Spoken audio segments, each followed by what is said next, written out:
এই অধিবেশনের সভাপতি এবং আপনারা যারা শুনছেন সবাইকে শীতলনাথ আন্দোলনের পক্ষ থেকে শুভেচ্ছা। ঋতুবৃন্দ থাকলে খুব সুবিধা হতো।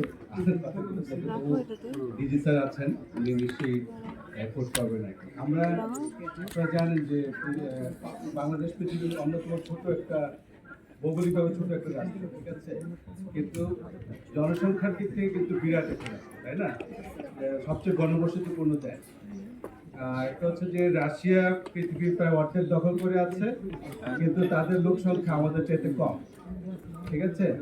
তার মানে জনসংখ্যার সাথে কিন্তু পরিবেশের একটা সম্পর্ক রয়েই গেছে, ঠিক আছে। এবং আমরা এই ছোট ভৌগোলিক অবস্থান একটা লোক সংখ্যা, আবার এই লোক সংখ্যার একটা বড় অংশ হচ্ছে যে আমরা খুব একটা ডিসিপ্লিন না। আমরা যে পরিবেশকে সংরক্ষণ করব বা মেনটেন করব, এটা শুধু আমরা জনসংখ্যাকে না, যারা বিভিন্ন স্তরে বসে আছি দায়িত্বশীল পদে, সেখানেও কিন্তু আমাদের দায়িত্ব আছে, ঠিক আছে। সুতরাং এরকম একটা অবস্থায় আমরা দাঁড়িয়ে আছি এবং আমাদের মাননীয় প্রধানমন্ত্রী একটা বলতেছিলেন যে আমাদের উৎপাদনের সাথে জিডিপির একটা সম্পর্ক আছে, জিডিপি বাড়ার একটা সম্পর্ক আছে। কিন্তু আমি বলবো আরেকটা জিনিস, যে আমাদের যে জনসংখ্যা উৎপাদন, এটা যদি কমাতে পারি তাহলে কিন্তু জিডিপি পজিটিভ, ঠিক আছে। কারণ আপনার তখন মাথা পিছু আয় কি হবে, তখন বেড়ে যাবে।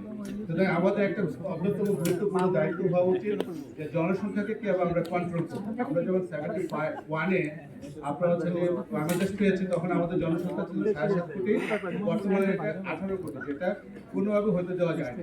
আবার আমাদের মাননীয় প্রধানমন্ত্রী কিন্তু এটাও বলেছেন যে আমাদের কোনো পরিসংখ্যানই কিন্তু আন্তর্জাতিক গ্রহণযোগ্য নেই। 18 কোটি আসলে 18 কোটি কিনা নাকি 20 কোটি আমরা কিন্তু শিওর না, ঠিক আছে। আরেকটা হচ্ছে যে গুরুত্বপূর্ণ হচ্ছে যে আমাদের প্রথমত গুরুত্ব দিতে হবে সংরক্ষণ, যে আমাদের যা আছে, বনের কথা বলেন, সবুজের কথা বলেন, যা আছে সংরক্ষণ। নতুবা আমরা যে সুন্দরবনের কথা বলি, এই সুন্দরবনের নাকি একসময় অবস্থান ছিল বিস্তৃতি ছিল সাতক্ষীরা, বিস্তৃতি ছিল গোপালগঞ্জ, বিস্তৃতি ছিল যে আপনার বাগেরহাটের পুরাটা ধরে ওই অঞ্চল এবং বরগুনার একটা বড় অঞ্চল ধরে, সেটা করতে করতে এখন কিন্তু ছোট হয়ে গেছে। কয়েকদিন পরে সুন্দরবন একটা সাফারি পার্কে পরিণত হয়েছে, ঠিক আছে। ওই জায়গায় যাওয়ার আগে যাতে আমরা পদক্ষেপ নিই আর কি, যদি এটা হয় তাহলে খুবই ভালো হবে আর কি। আর পুরো প্রক্রিয়ায় আমাদের নতুন জেনারেশনকে, আমি যে 55 বছর বয়সে একজন লোক, আমি কিন্তু আমার যে আচরণ, যেটা আমি অলরেডি সারা জীবনে মানে অর্জন করছি, এটা কিন্তু বদলাইতে পারবো না। কিন্তু আমাদের যে নতুন জেনারেশন আছে, ছোট শিশুরা আছে যারা বিদ্যালয়ে যায়, তাদের মধ্যে থেকে যদি ছোট থেকে যদি তাদের মধ্যে এই পরিবর্তন আনতে চাই, তাহলে আমি বলবো যে পরিবেশ অধিদপ্তরের কাছে অনুরোধ থাকবে, ওনারা যাতে শিক্ষা মন্ত্রণালয়কে পুরো প্রক্রিয়া অন্তর্ভুক্ত করেন এবং ওইটা যেন শুধু খালি থিওরিতেই অন্তর্ভুক্ত না থাকে, এটা যেন প্র্যাকটিক্যালি একটা প্র্যাকটিস পরিণত হয় সেই জায়গাটা। আমি শেষ করছি।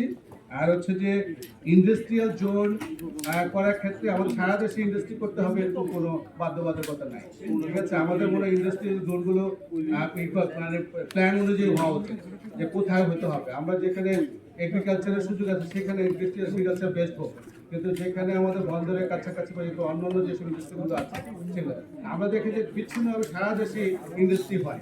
এইটা মনে হয় প্রটেক্টেড হওয়া দরকার বাই ল, এবং এরকম একটা ল থাকা দরকার যেটা দিয়ে করতে হবে। আর নবায়নযোগ্য জ্বালানি এবং আরেকটা হচ্ছে সাগরের পানি সংরক্ষণ করে বা পরিশোধন করে কি আগুন উপকূল অঞ্চলে মানুষকে বিশুদ্ধ পানি সরবরাহ করা যায়। যেহেতু আমরা সেই মেঘনা থেকে পানি এনে ঢাকা শহরবাসীকে সুবিধাটা দেই, তাহলে আমরা কেন উপকূলবাসীর জন্য সাগরের পানি মানে পরিশোধন করে নিরাপদ পানি ব্যবস্থা করতে পারবো না? ধন্যবাদ সবাইকে আমাদের সঙ্গে।